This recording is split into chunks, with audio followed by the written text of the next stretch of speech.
નમસ્કાર મિત્રો, મેરો વૃંદાવન ભાગ 8માં આપ દર્શક મિત્રોનું હું ટ્રાવેલિંગ રાઇટર દિલથી સ્વાગત કરું છું। આજે વ્રજભૂમિના એક એવા અનોખા સ્થાન પર હું તમને લઈ જઈ રહી છું જ્યાં ઇતિહાસ, સ્થાપત્ય અને ભક્તિ ત્રણે એક સાથે જીવંત લાગે। હા મિત્રો, હું તમને લઈ જઈ રહી છું નંદગાંવમાં આવેલા 84 ખંભા એટલે કે ત્યાં પથ્થરોના બનેલા 84 થાંભલાઓ છે।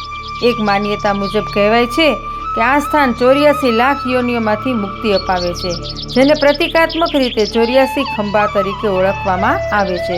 જો કોઈ ભાવિક ભક્તો આ થાંભલા નીચે ઊભા રહી જાય તો એવું લાગે છે કે જાણે સમય પણ થંભી ગયો છે। ભગવાન શ્રી કૃષ્ણના બાળપણ સાથે જોડાયેલી આ વ્રજભૂમિમાં દરેક પથ્થરને એક પોતીકી કથા છે।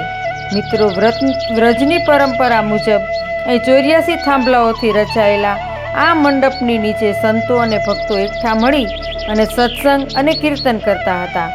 તમે જ્યારે પણ વ્રજ યાત્રાએ આવો ને મિત્રો, ત્યારે નંદગાંવ અને 84 ખંભાના દર્શન જરૂરથી કરજો। જો તમને મારો વિડીયો ગમ્યો હોય તો લાઈક અને શેર જરૂરથી કરજો।